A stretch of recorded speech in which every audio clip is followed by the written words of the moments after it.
girls, and welcome to Season 3 of the Hey Girl podcast with my mom, Bethany Needham. Each week, guests will share their amazing stories of following Jesus on all kinds of journeys. I hope their stories inspire you to run your race in your place. Thank you so much for listening. Hey listeners, and welcome back to another episode of the Hey Girl podcast. Kind of crazy to think that we are legitimately about halfway through season 3. What? That's nuts. We just celebrated, not sure if you follow us on social media at all, but over 150,000 downloads. That just blows my mind. And honestly, you are the only ones to thank for that, because without listeners, this would, again, just be me by myself, talking to myself, which sounds actually really sad and pathetic this moment. But I'm so grateful for all the listeners. Those of you who take the time to write notes in, especially when particular episodes like really resonate with you or somebody's story connects with you, I just want to put it on the record to say that means so much to us. This has been like crazy season for myself, for my family. I shouldn't say it has been. It is crazy season for us. We've gone through a lot of transition the last year, and sometimes with the podcast, we do a lot of recording in advance, and it almost like I can forget that God is still at work here. And to be honest, it's kind of been a season that I am easily discouraged and just like, is anything that we're doing, like, does any of it matter? I know that sounds terribly sad. I don't mean it as in a woe is me. I'm just real talk here.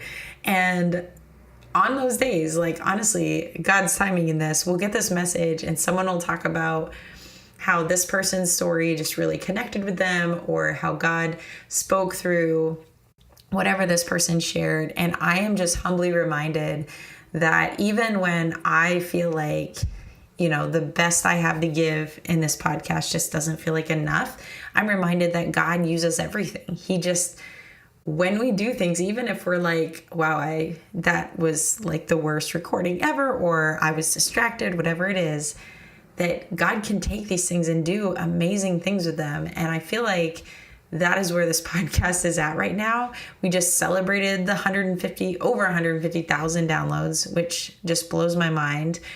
And we're getting more and more messages, especially from people I've never met before, who these stories, these women who are, and men who have stepped out and been vulnerable and open and sharing what God is doing in their life, that it's making a difference for people, that it really is connecting with them. And I am as encouraged as those of you who listen every single week. And this week's episode is no different.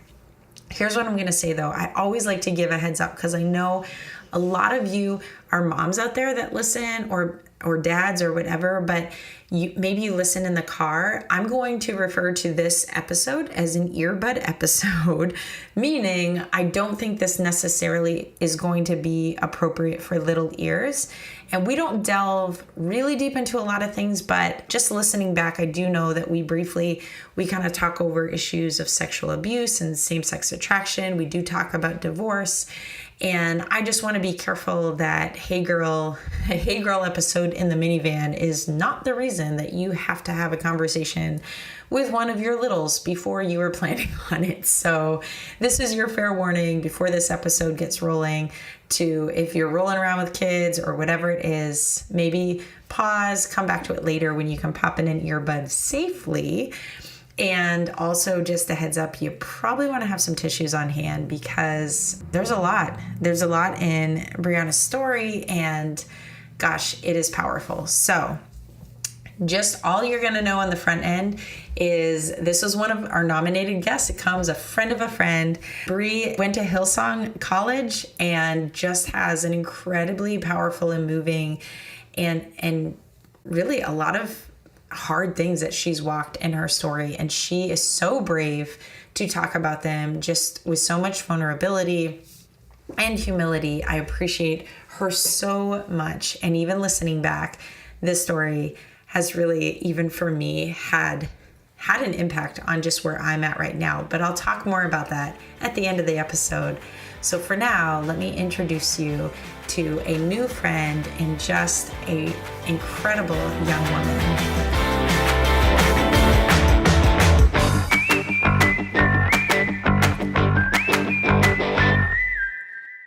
Okay, listeners, I am pretty excited to introduce you. I can't even say my new friend yet because this is like, I don't even know what you call it, smash and grab. Like, we're just like, bam, here we are. Let's talk life. Yes. Which tells me, Brie, that you are a sport. Like, how many people let some random lady from New England, like, FaceTime them? You're in Minneapolis, Minnesota. Yes. And you're like, sure, why not? I'll totally tell you my whole life. So, Brie, here's the connection. You are one of my nominated guests, which is kind of a new thing that I did this season. I didn't expect to get quite so many nominations, and I love it. I have already met people that I'm like, how have you not forever been in my life? The middle person in this is, I guess, our friend, Allie White to me, because I've only known her since she's been married. She listed your name and said, you need to contact this girl. She has a great story. I love her. And that was pretty much it. So I am as excited as our listeners to hear who you are, where you came from, and just all the things. So, Brie, could you take some time and introduce yourself? Yes, so I'm Brie. I live in Minneapolis, Minnesota, and I'm just a girl. I'm just a girl living in Minnesota. I know Allie through Hillsong College. We went out to Sydney, Australia together and did Hillsong College for a few years together. Yeah, that's me. I'm a hairdresser. So my daily life is really cool. Like, I mean, I just get to meet all kinds of really cool people, and really that's like my favorite part of my job. I like to do hair. I'm good at it, I guess, but I like mostly I just love that I get to sit with people who I might not otherwise have had audience with. So tell me then, Allie, or Brie, I'm calling you Allie now. Tell me, Brie, how do you get from Sydney, Australia, Hillsong College to Minneapolis, Minnesota, doing hair? Like, there's got to be some kind of journey between there, I assume. Yes. Maybe we can start with that I'm from here. So my family, they all live here, my extended family, everything.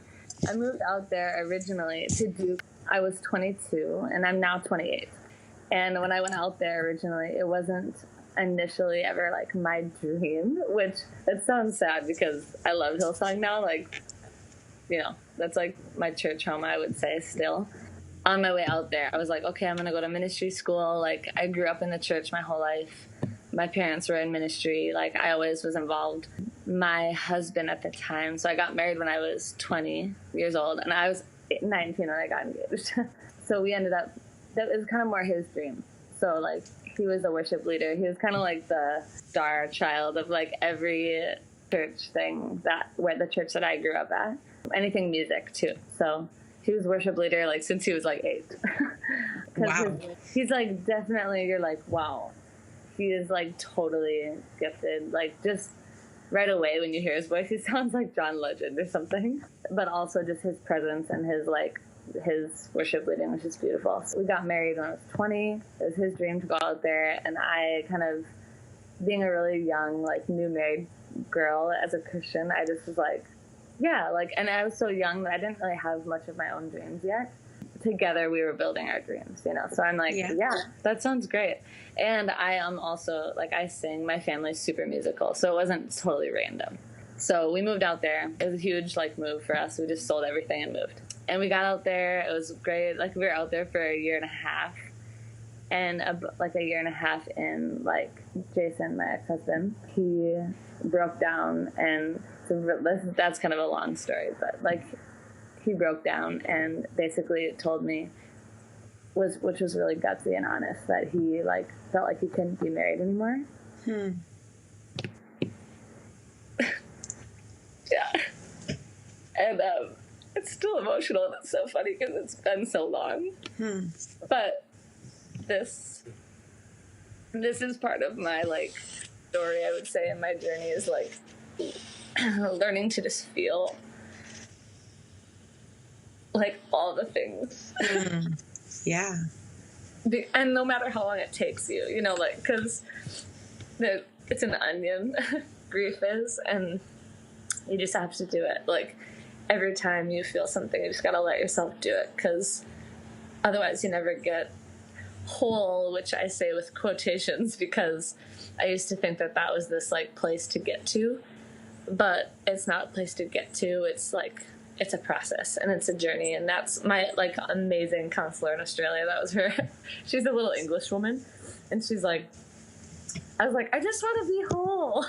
And she's like, Bru, what is wholeness, my lovely? And I was like, I don't know, but I just feel like it's this place where I don't feel this sad, you know? And she just said, you know, like, and she just looks at me, and this little English lady with her little pot of tea, like, literally. And she says, wholeness, my lovely, is not a destination. It's a process. And it's a determination and a commitment to go through the process every time that you feel the things, is just letting yourself feel the things. That's wholeness, is being a person committed to wholeness. So we moved out there. He broke down and was just very honest with me and said, and at this point, nothing had, like, there hadn't been all these, like, you know, maybe people would assume that there was some type of, like, someone cheating on someone or whatever. But he just broke down and was really honest and said, hey, I don't think I can be married because, like, I've been fighting this my, like, whole life. But, like, I think that I am gay. And he's like, and I think for him, he didn't even have the words to just be able to say that, like, I'm gay, like, or I have same-sex attraction. It was just more like, I think I'm gay, and, like, I don't know if I can be a husband to you, like you deserve, you know, like, and which was such a, this is minimizing it, bummer, because for me, like, you know, I'm just this girl who, like, totally loves him and is like, and, you know, we met each other when we were 13 too, so we started singing in our youth group when we were 13 years old. And we were married. We dated like 4 years or whatever, and then we got married at 20. We were married for 4 years, about 4 years, almost 4 years. And so, yeah, it was like just devastating for me to hear him be that, like, this is kind of it. Yeah.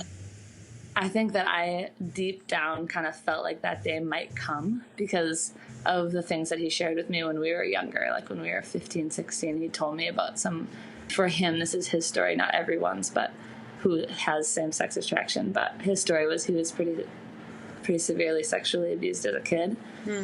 And so through that, he was trying to figure out, but didn't really have the right tools or people around him to help him have the words for, like, just being really honest, you know, with himself.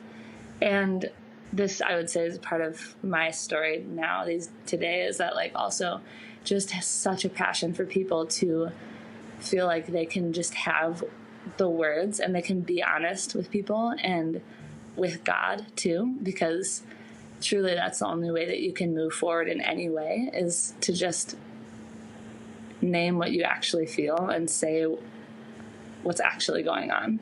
So now to this day, I look back and think, wow, what a brave person that he was able to say that to me, even though that was going to mean the breakdown of our marriage. And for him, that was devastating, truly. And everyone's story is different who is in maybe my similar situation. But for him, that was devastating because I was his best friend. We're best friends, you know.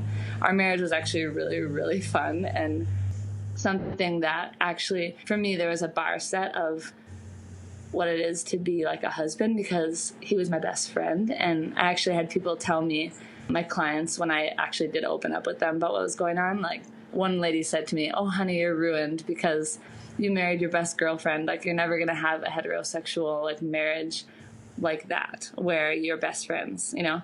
To which for me sent me into a really sad process of, like, thinking that I would rather have stayed married to my gay best friend / husband than be divorced and get remarried, in quotes. Like, I was, like, sassy and annoyed, but I was like, get remarried just so that I can have, like, good sex with somebody or something.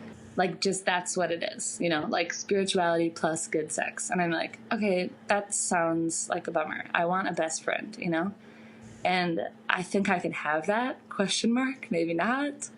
And so that was a process for me, like, and devastating for me, like, to do that. And also, like, we went out to Hillsong College, and like when we got out there, usually students don't get like involved in the life of church out there for like either ever, and they stay kind of involved with like college stuff, or they don't for like a year or two. But we got involved after like probably 5 months because of just someone like heard him sing at like a small like team night thing, and then they were like, oh my gosh, we have to have him sing every week, you know, like. And so he started singing, not every week, but most, like towards the end there, when our marriage broke down, we were like singing on church platforms out at Hillsong Church and doing so much, and it was amazing and fun. And I like, he has really good things to say about Hillsong, which is really cool still, and I do too. It was quite a thing to be involved at such a degree, even in church life, and like leading worship together. It was kind of our little thing to be like a Brian and Jen Johnson of sorts, you know, like, where, I mean, that was like how people like affectionately were like, oh, we have our own civil wars, or like our own Brian and Jen Johnson, you know.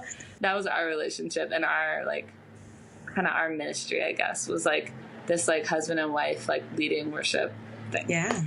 And so that for me, like, my vision for my future too was just, you know, when you're married, you build a future with somebody. And whether I was codependent a little bit because I was young, or it was just what you do when you get married is you start building a future with somebody else.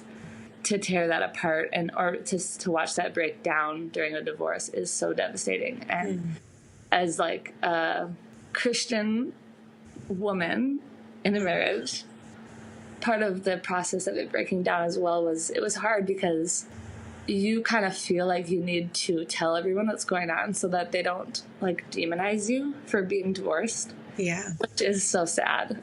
I think it's maybe less stigma, like has less of a stigma as it used to, but it still definitely does. And in the church, I think that people really, they don't mean to be hurtful. And I had to learn to forgive people like quickly, because it is painful, like when somebody reaches out and well-meaning, you know, it's just like, hey, like, I just want to encourage you to keep holding on to your marriage, you know, whatever. I don't see pictures of you on Facebook, blah, blah, blah, whatever.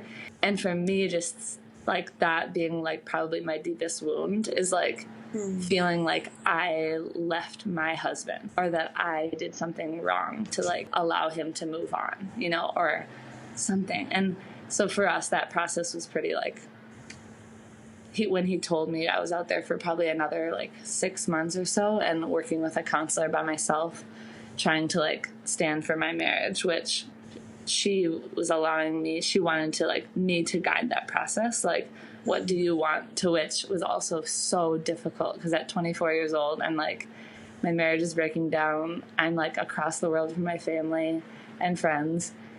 This is like my like person I'm like crazy about, but my best friend.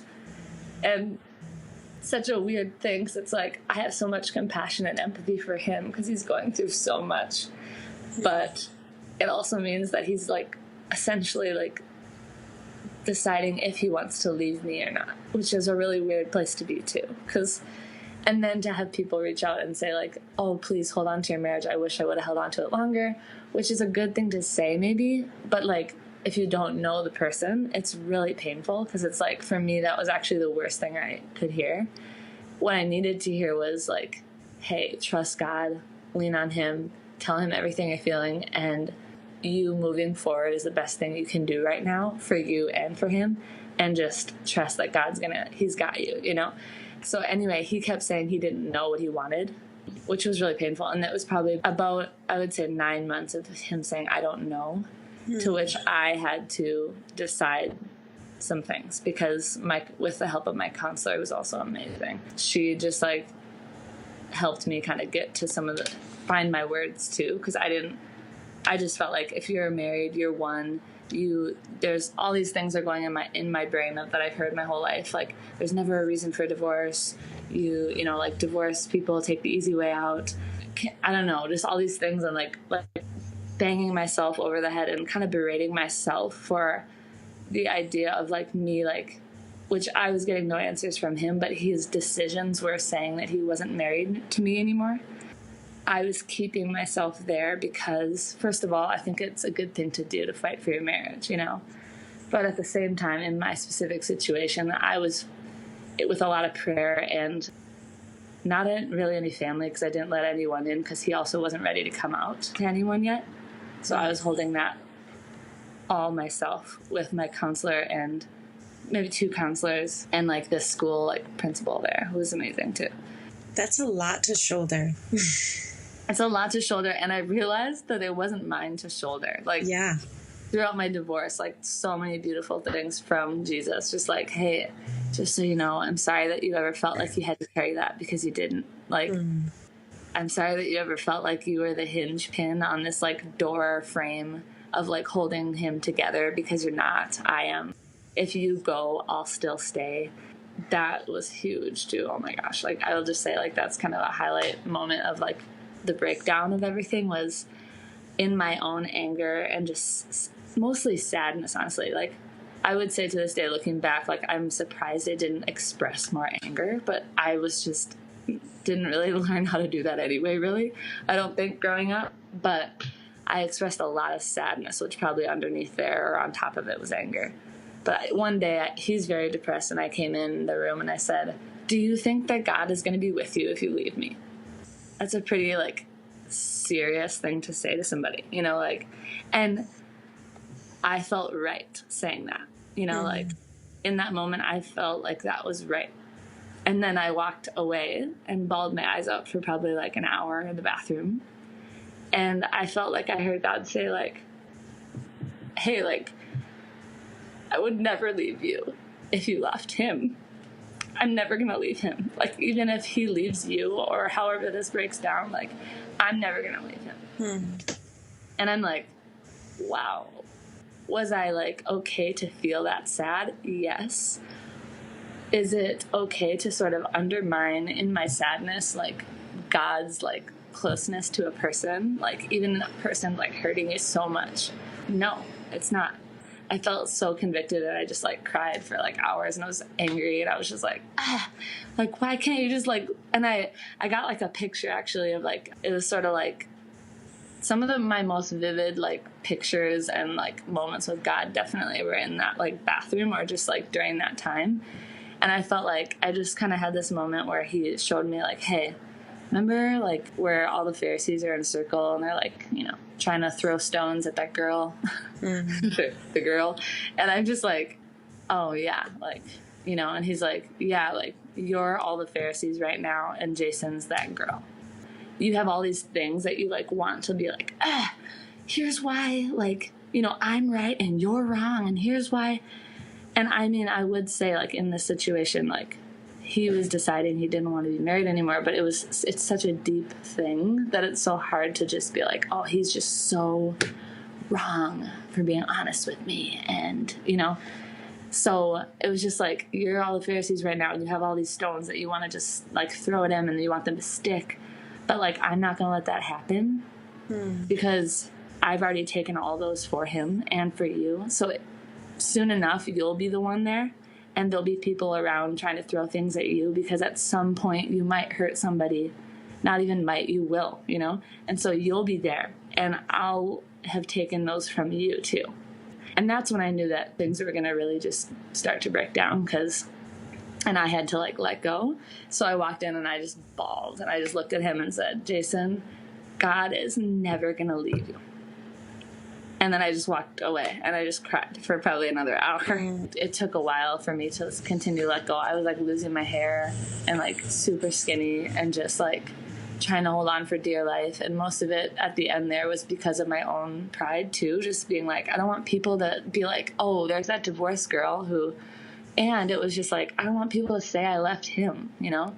I want everyone to know that he left me. But it sucks because I had to be the one to say, like, we need to get divorced. Or, like, this is what it is right now. Like, this, we're not married. You're making these decisions, and they're not, like, what a married man does for a wife. And it's not in this context of a Christian covenant. And so I now have to decide this, which is so hard. That was so hard for me because people ask all the time and they don't mean to be insensitive, but I think they say like, oh, who filed? Which is so personal. What they're saying without saying is like, who decided that they wanted to be like, just kind of who wanted out, and acting like it's so simple, you know? Yeah. Taking something that is so complex and making it so simple and just being like, oh, who decided to be done? Who decided to throw in the towel, you know? And I was like, well, me, I guess, you know? But, you know, that was many conversations with my counselor too, just being like, hey, listen to me. We're going to put the ball in the court that it belongs right now. And you're going to look at me and you're going to listen to me tell you that you are making the best decision for yourself right now because of what this situation has brought you. And he doesn't have the words right now to say that I want a divorce, but he's making the decisions right now that say that. So, and just he's being selfish right now, which he needs to be kind of, because he needs to walk this journey that he needs to go on with Jesus. And it is, he's decided that he doesn't want to bring you into that. So he's kind of holding you at bay. With, you know, at which point you're not in a marriage anymore. Like, so now you have to make some decisions, unfortunately.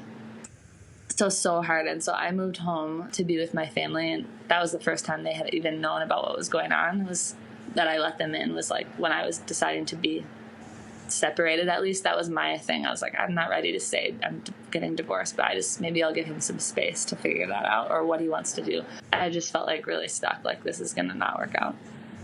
In denial, you know. And then that was terrible. I went on a 15-hour flight by myself across the world and just a totally broken girl. Leaving something that was like kind of all of her, like, yeah, and like your best friend, and is going through so much, and you're deciding to leave, like you're a terrible person. Just this loop of like accusations against myself.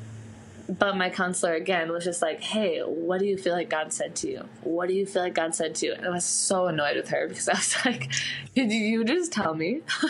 Because what I need is I just need you to tell me what to do. Because I've been searching for the book in the Bible that says, hey, this is what you do when your husband tells you that he's gay and he's breaking down because he needs to go on that journey and do that with Jesus and figure out where he's at and understand what that means for him, and like, but he doesn't want to hurt you and he loves you, but he needs to, you know, but you love him. I'm like, where's that part in the Bible? Like, where is that passage? And for me, I was so upset when I was searching for that, obviously knowing it wasn't there, but I was just like, why, God, do you not have all of our little tiny things in the Bible? Because it would just be so much easier if I could just know exactly what to do right now. My counselor was just like, well, my lovely, like, always like, sweet. Just like, it isn't in there. And you know what? Life is just messy. And there's a lot of gray spaces in the Bible. And it leaves a lot of room for humanity. It leaves a lot of room for story and people and, you know, all of it. And it's like, you have to now do the journey of leaning into this unknown space and this unknown part of your relationship with God, where you're actually going to meet him face to face and know how to walk through that for yourself, which is so scary. Like, I think that when you grow up in the church and you've been in it your whole life, it's like so easy to just have quick answers for people, like, oh, that's wrong, this is right, all good, whatever, I have all my stuff together. Like, and I don't mean that to be mean. I'm just saying, like, it's so easy to just be like, yeah, like, this is pretty clear. And until you get older and you realize it's not that clear, like, some of this is not that clear. And I don't think I'm alone in this. And I feel scared. And at which point I think people, like, either lose their faith because they go, if that's not in there, then I can't do this. Like, if there's not this, like, very clear-cut way to, like, walk out this journey, then, which I thought there was, now I can't do this, you know, and I'm mad at God now because it's not, you know, really easy to, like, know what to do here. It's not black and white. And then, so they lose their faith, or they say, I'm going to make it black and white, even though it's not. And then in both scenarios, you don't kind of get this richness in, like, a real raw, like genuine relationship with Jesus, like where you meet him for real. And it's like, and for me, like that makes me cry because I know that like in that bathroom, I met him for real because I was like, I don't know what to do right now. I'm looking all over my Bible and scouring and trying to figure out what you want to say to me or what I should do right now. And, and it's not there. So that's the point where I started like just getting really honest and just throwing my fists in the air, basically, figuratively, like, all the words. Like, I can't even tell you, like, I don't know anybody who goes through a painful process without all the words in the dictionary. So, literally all the words and all the frustration and all the anger and just, like, sadness and whatever. And, like, I think once I just let myself break all the, like, fluff down of, like, oh, well, this is what a Christian woman does, and here's what, you're supposed to do, and divorce is never an option. I'm like, okay, do you know what? This is my real life right now. Like, this is my real life. Nobody's here to, like, tell me what to do. Even my beautiful counselor is amazing. I just want her to tell me, and she won't. And I'm like, and she loves me, and she won't. And she loves me, and she won't. Because she won't, because she wants me to actually know Jesus. I hate you right now, but I love you so much because now what I've received over the last few years is like the most incredible, like, real thing. Because, like, yeah, nobody tells you what to do, in those moments. Yeah, you could walk away and, maybe someone would say, like, fair enough, like, fair enough. Like, that is a hard journey. And, like, no matter what that journey is, like, I'm not at all one to be like, oh, for a while I was like, my pain is the worst pain, And of course, when you're in it, you're just like, the world should stop and no one should be happy right now because I am like falling apart. There are so many people in the world going through so many things that are uncharted territories and they're not like clear cut and they're not like a really like clean paved path. Like, honestly, I don't really know anybody who has that, but maybe there's people pretending that they do have a nice paved one. But I'm telling you, like, you're going to feel like such a closeness with God that you've never experienced before when you just tell him all the words, like I said, even if they're ones that you've grown up thinking are not okay to say out loud ever. Like, just say what's honest and do it. Like, it's like me in my bathroom or me and when I lived with my parents, I had this like walk-in closet and it was like my crying place. So I was like, I can't just cry in this little loft bedroom where my parents can hear me because I just don't want anyone to come up here and try to console me. I just need to do this, So I would just go in this closet and just let it rip. And my mom knew, like, when that door is closed, if you hear wild things, just forgive it and let it go and move on and don't feel like you have to fix it because I just need to do this right now. And so it was just me, like, letting it rip. And it was, like, over and over and over and over again. Like, ... until you feel better. Like, one of my mom's friends who went through a divorce, she just said, hey, do you know what? She looked at me when I was just crying one day, like, I just wish I could be over this. Whatever, like, 2 years later. She's like, do you know what? It's a thing until it's not a thing, okay? And I was like, okay. She's like, it just is until it isn't. I'm like, great. And it was just the most practical advice. You're like, could you give me a date on when it's not a thing? That's all I'm looking for. Yeah. And some people, I think that some people sometimes are looking for this beautiful, like, wrapped up thing in their story. They're like, oh my gosh, like, tell me your God story. Tell me how it was wrapped up in a bow. And you're like, it's not. It's still a process. Like, I mean, because seriously, I'm like a lighter note. Like, I just got remarried in January. It's amazing. And he's such an amazing person. I'm like so happy. It's great. But it doesn't mean that I don't sometimes have random triggers that come up that I feel shameful about. Because I'm like, gosh, why do I have this displaced sadness or anger around something you just said? That's not your deal. So sorry, babe. The more I feel bad about that, the worse that it gets. And he's just lovely enough to just be like, hey, I understand that that's displaced anger, and I'm glad that you do, that you have self-awareness to know that. But just let it rip, girl, And then it's so much healing, like, every time, especially when people embrace you in those moments. God embraces you, like, every time. And then experiencing such closeness, like, along the way. Like, when I look back, I'm just like, geez, you never left me, you know, and you never left Jason, like wherever, like, and it's cool because like he lives in the city and we see him like often, and I have like a nice relationship with him now, and it's like, it's not super close because our friends and our lives are just like a little bit different, and so it would be like out of our way to see each other or like hang out, but we have over the years like little every once in a while, and he's just like a beautiful person doing his own journey, just like anyone's story, complicated, complex, unique.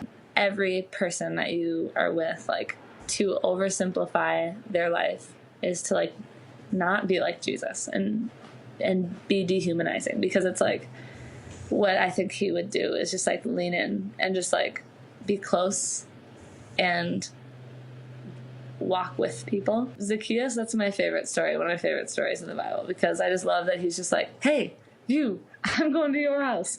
You know, it's like, oh my gosh, I gotta go home and clean up, you know, like, I mean, when I think about that, I just like think about our lives, you know? Yeah. If we're like, whoa, I gotta go home and clean up quick. Like, you can't come into my house, or like, you can't come close to my heart and my life. Like, I got a lot of stuff I gotta clean up quick, you know, before. And he's just like, nope, on my way. Like, get your food ready. I don't care what you make. Bring your friends over. I don't care who they are, you know? And it's like, cool. And it's whatever point in the conversation, there's not like a, you know, it's not like clear cut, like, oh, here's what Jesus said, and that's when he decided to change his life. It was just like, he was just with him, And that's the part of God I love so much too, is like Emmanuel. God is with us. God is with you. Like, with, intimately with. And I'm like, that is such a beautiful, and I think something that I constantly have to remind myself of too in this like social media world we live in too, is just to be intimately with people. Not like kinda, sorta fake on the screen, you know? Because you're not with the person that way. I mean, it's a really beautiful tool, but I'm just like, please, for the love of everything Christian and Jesus, please be with people. Like, actually, go to church and sit in those pews and be with your people or chairs or whatever you have, and then go have lunch. And then don't just go have lunch and just have church, but also go to your work and go be with those people. And those people in quotes, I don't mean it like those. Be with the people.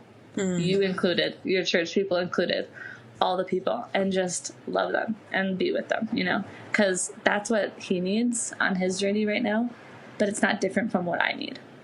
I just need people to be intimately with me, you know, and the people that were that way with me were the ones that impacted me so deeply with like their friendship, and also with this journey, like my best friends, Brie and Alex. I can't even. They got a 2-bedroom apartment so that I could have a bedroom in there, because I was having a hard time living at home, so I felt returned. And so I lived with them, and then they got me a bed. I had like a blow-up mattress at first in their like 1-bedroom like apartment in like the kitchen/living room. Yeah. And they just kept it blown up for me. So then I just like came over and just like put it down like randomly. I would just come over all the time. And then they got a 2-bedroom, and they're like, well, we're thinking about having kids. I'm like, oh, shut up. You got this for me. Seriously. And then they got a twin bed so that I could stay there. And they sent me pictures. They're like, we upgraded you. You know, like, but that's like intimately with. So. Just a powerful story and a journey. I am such a fan of when people can be raw and honest, but especially that your description between you and God of just, I love that you just say all the words in the dictionary. I agree. And honestly, I just applaud you and thank you for being willing to be so open and to talk. I am definitely someone who wrestled for a long time with not wanting to share something until I was sure I could do it without like feeling it deeply. And I do just think there's something so, you're talking about being intimately with people. I feel like that is what brings that kind of intimacy, is being willing to share it when it's still a process. Yes, I totally agree. Yeah, I love that. Well, I cannot add or take anything away from that because it was phenomenal. A couple of things I would love to know. So you said that you got married. Yes. And you're a hairdresser right now. Maybe just for our listeners in this season now, how long have you been married? Did you say recently? So just since January. So it's been like, what is that, 8 months now? Okay, so less than a year. Yeah. Tell me this. What is something that is just your favorite thing about this season right now? Newlywed, hairdresser, all the things. Well, first of all, let's say with my marriage, like, it's created such a, like, safe space for me. And I don't think that you need to be married to have this, you know, because I think you can have those safe spaces with friends as well. But it's been really a cool thing for me and so healing to be married to Josiah, my husband. And he's just Your like... husband's name is Josiah? Yes. My son's name is Josiah. Oh, yes. That's a good name. Dude. That's awesome. Yeah, he's the best. Josiah's are the best. He's just like such a like steady stream. So it's created such a like good rhythm for me, like of quietness. And he's more of an introvert, which I love that. I'm definitely an extrovert. So to have somebody who appreciates quiet and like stillness more than I do is really nice, because I've kind of, I think, inched towards that a little bit more, and it's created such a great, like, beautiful little spot in my life where I'm like a little more quiet in my soul. With work, I just started renting my chair. For the first time, I am like my own little business owner. Yeah, and it's super cool because I'm able to kind of give the kind of service to people that I really want to give, or like spend the kind of time with them I want to spend. And no one is really like telling me in this case like how I need to relate to them, or I need to have a certain formula. So that gives me a lot more freedom to be intimately with people the way I want to. My clients, I think, love that because we just sort of talk about all the things. Like, yeah. And yeah, so I love that. That's new too. It'll be almost a year that I've been doing that. So that's why we go to the hairdresser. It's only partially for our hair. It's to talk about all the things. Also for your heart. Yeah. Yes. It really is. Yeah. That's awesome. Well, I mentioned this at the beginning. Are you ready? We'll shift gears because I just have some super random rapid fire questions for you to help us get to know you a little more, as if, because we don't really know you like intimately yet. So I feel like this is like that relationship where we like went super deep all of a sudden, then we're like, oh no, we have to like fill in the shallow parts. So like, okay, what's your favorite color? Exactly. Yeah.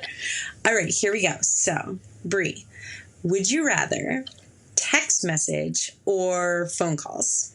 Oh, text message all the way. I am like so awkward on the phone, so this is great that we FaceTime. I love it. Okay, so would you rather Starbucks or Dunkin' Donuts? Do you even have Dunkin' Donuts out there? You know what? I think we might, but it's like sort of like out far away. So like I don't really know. So Starbucks. Love it. Okay, so you're going on a road trip. Would you rather drive or ride? I drove down the PCH once, in California, and I loved driving. But I think I would like to drive. It's fun. I'm a driver too. I feel ya. Okay. What is the last book that you read that you really enjoyed? Oh, let's see. Okay, the problem with this question is that I'm so like, I probably have 20 at the moment, and they're like all sorta in there. We're like sorta in halfway, you know? But let's say Present Over Perfect by Shauna Nyquist was so good. Yes. Yeah. I have that one on my bookshelf right now. I love it. That was really, really good. Okay, so what was the last movie? Oh, sorry. Can I say an addendum to that one? Yes. Okay. Yes, that one's very good. But the one I'm loving right now, and it's actually changing my life, is the Brene Brown one called Braving the Wilderness. Yes. Oh my gosh. I cried like the first like chapter. I was just bawling on the plane. I am a huge Brene Brown fan. Like, huge. Love great. her. Okay, so tell me, what is the last movie that you watched that you actually spent money to see? So either you rented it or went to the theater. Oh, just last night, actually, we watched Mr. Rogers' movie. Did you like it? It was so good. Oh, it's on my list. Now it just moved up the list. to watch it. We were both like, we paused it every once in a while. We were talking about our childhoods and stuff. It was like, just so cool. Yeah. Okay, so tell me then, when you're sitting down to watch Mr. Rogers, if you can pick your favorite junk food or whatever movie snack, what would it be? It would be homemade air-popped popcorn with coconut oil, a little bit of sea salt, and sometimes like truffle salt. That sounds delicious. Yum, yes. All right, last question. This could be a present tense or past tense. Who is your or was your celebrity crush?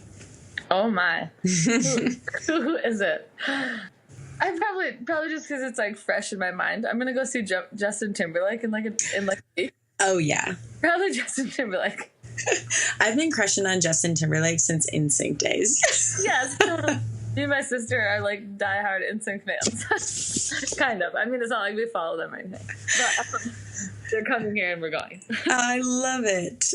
Well, you've answered all of my questions. You've been such a great guest. I'm so thankful that Allie connected us. And man, I'm positive that this story is going to mean a lot to listeners, and grateful that you were just brave to share it today. So thank you. Thank you so much.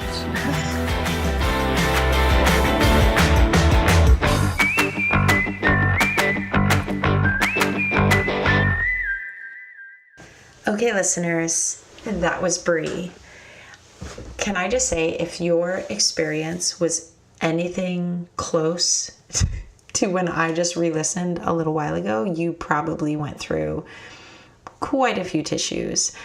This was one of those episodes, this has happened a couple of times during this season, where the span of time from when I do the interview to when I come back and listen to it after editing, get ready to kind of put the front end and back end on the episode, that so much has transpired, or different things, season of life, that the things when I did the interview that maybe didn't even necessarily stand out to me in the moment were like straight to the heart listening back to it.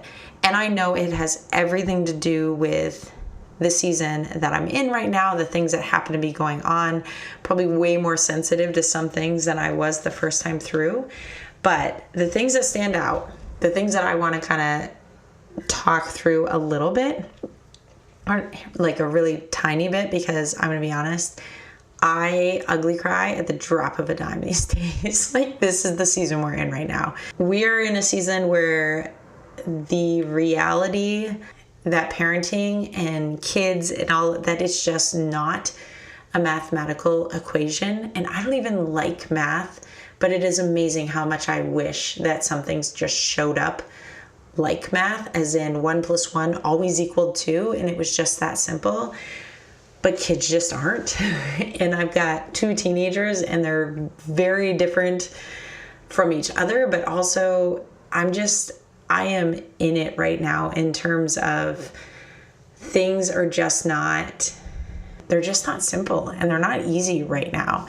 And I got to have a conversation with my mom recently where I was talking to her about that, about how, it just doesn't show up where, well, if you pray enough and you read the Bible and you love Jesus and you love your kids, then all of that equals, XYZ, whatever image you paint in your head of how the kids respond to that or show up. And when all of that goes out the window, and the longer I'm in this, the more gray areas I'm finding, it's just a tough road to walk. And man, that is Bree's story through and through. And she talked about that, just, God, I just want, like, these are not the things she expected. I guarantee you there was not some point where she's like, oh yeah, I absolutely expect my husband to come to me and say that I don't think I can be married to you anymore. To be, you don't go into marriage necessarily anticipating that, oh, my spouse is probably going to walk through same-sex attraction things, or, nobody walks into marriage and is like, yeah, I'm getting married, but I'm also going to end up divorced and have to walk through that journey and everything that comes with that, especially the challenge in Christian circles of how do you walk through that. There's just so much in her story that is like this is not an equation. It's not showing up the way she had planned or expected. And yet throughout it, step by step, you see her and she talks about it. Just that, like, that raw and honest clinging to Jesus. Like, God, I want to follow you through this, even though it's hard. I wish that you would just give me a verse or something to make this obvious. But how beautiful it is to hear these stories of people who are just so real about the fact that there just wasn't a verse. And honestly, it just wasn't easy. And it was prayer closets with all the words from the dictionary kind of experience that I walked through this. But I am continuing to walk through it. I love the line she gave from her counselor, and so much so that I wrote it down, that idea that wholeness is not a destination. It's a process. It's a journey that you commit to and choose. And she talked through this idea that grief takes time. It's not just this one and done kind of thing.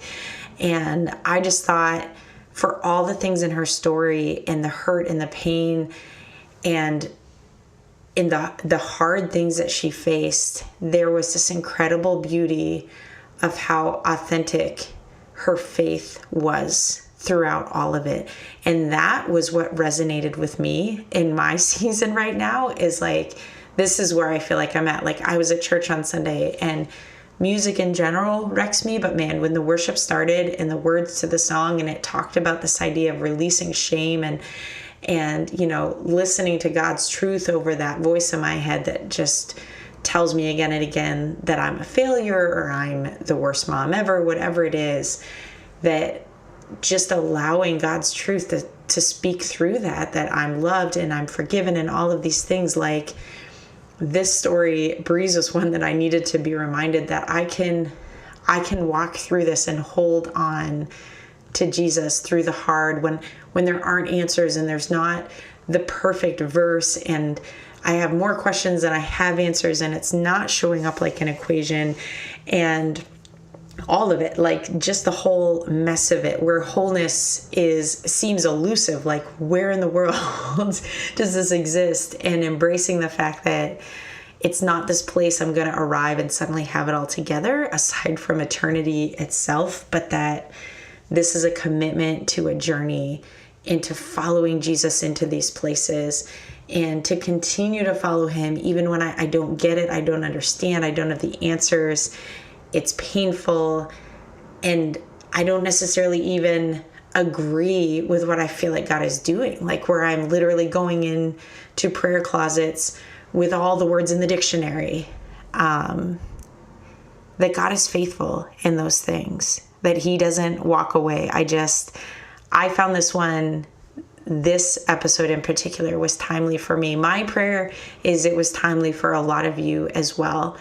And that for those of you who may be in a similar spot or have walked through a similar journey, that this is something that God just speaks to your heart, and that you are reminded today, as I was reminded today, that God is faithful in all of it, that I don't have some destination that I'm trying to get to, it's a journey. I am on a journey, and this is every single day committing to that and just recommitting to the process of that and following Jesus in all of it. So listeners, again, thank you so much for listening every single week. Those of you who write in, it really does mean so much. Those of you who skip over us altogether, that's not in a bad way, but in a good way, and reach out to these guests and encourage them and thank them for their vulnerability and their courage. Listeners, thank you for that, because it means a lot to them as well. It's a big deal coming on here and sharing your story in front of a bunch of people you may never meet face to face. And I'm just so incredibly grateful for every single guest we've had. Bree, thank you for being a part of this journey with us. And I'm excited for the stories that are to come. So as we try in every week, remind you and encourage you, wherever God has you, whatever place in that journey, in that race, that you'll continue to run your race in your place and keep being awesome for Jesus.